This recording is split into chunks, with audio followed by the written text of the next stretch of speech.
चाचा जी की इस झोंपड़ी को इस खूबसूरत चाचे दी हट्टी में कैसे तब्दील किया और मिस्त्री ने गुस्से में बिल को क्यों फाड़ा। कुछ दिन पहले हमने चाचा के साथ एक सोशल एक्सपेरिमेंट किया था। उस वीडियो में चाचा ने एक कोके के लिए रिक्वेस्ट की। इस रिक्वेस्ट को हमारी एक सिस्टर डोनर ने देखा तो उन्होंने कहा कि मैं इस चाचे के लिए कोके का इंतजाम करना चाहती हूँ। इसी सिलसिले में हम फिर चाचा जी के पास गए और चाचा जी को कहा कि हम सिर्फ पैमाइश करने के लिए आए हैं, अल्लाह पाक करेगा तो कोई ना कोई इंतजाम हो जाएगा। चाचा जी ने कहा ठीक है आप कर लें पैमाइश। जो पैमाइश की तो कहा इतना कोका अगर बन जाए तो कैसा होगा। कहता अगर बन जाए तो और क्या चाहिए। चाचा जी बहुत गरीब और मेहनतकश इंसान है, इतनी मुश्किलात के बावजूद भी यहाँ बैठकर पकौड़े और जलेबियाँ बेचते हैं। पैमाइश लेकर हम गए वेल्डिंग वाले के पास, उस्ताद को पैमाइश बताई तो उन्होंने कहा कि बन जाएगा। कुछ देर रेट पर बहस की, उस्ताद के साथ 350 रुपए फी किलो डन किया। कुछ पैसे एडवांस दिए, 6 बाई 8 फुट कोके का ऑर्डर दिया। 1-2 दिनों तक मिस्त्री साहब ने कोके का फ्रेम रेडी कर लिया था। कुछ चादरें भी लगाई थी और कुछ चीजें भी डिस्कस हुई। फिर उस्ताद अपने काम में मसरूफ हुए। हमने बर्ती वाली मिट्टी का ऑर्डर दिया था जो कि पहुंच गई। बर्ती की जरूरत इसलिए थी क्योंकि कोका रोड से दूर हो जाएगा।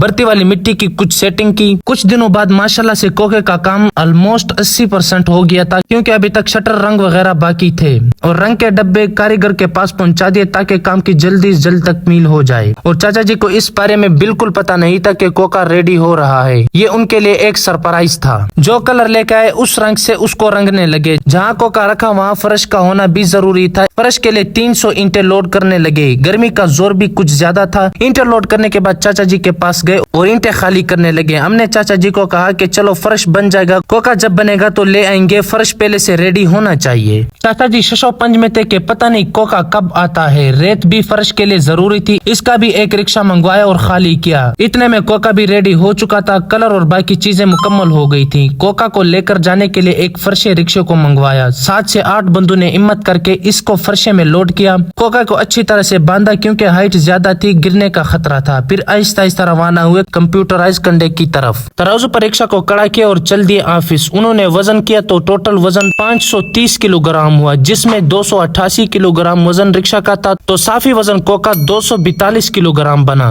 इसके बाद रुख के चाचा के पास। रिक्शा जैसे करीब पहुंचा तो चाचा जी को कहा कि अगर इस तरह का कोका आपका बन जाए तो कैसा होगा। तो उसने कहा जबरदस्त होगा। फिर साथ वाले साथियों ने चाचा जी को बताया कि यही तो आपका है। सबसे पहले हमने इस झोंपड़ी को गिराने में लग गए। खाने की दीवारों को उठाने लगे, फिर झोंपड़ी के छत को भी गिराना था, उसके रस्सियों को काटने लगे। चाचा जी को ऐसे लग रहा था जैसे वो ख्वाब देख रहे हूँ। खुशी की वजह से उनको कुछ समझ नहीं आ रही थी। छत के रस्सियों को काटा, सारे साथियों ने मिलकर इसको गिरा दिया।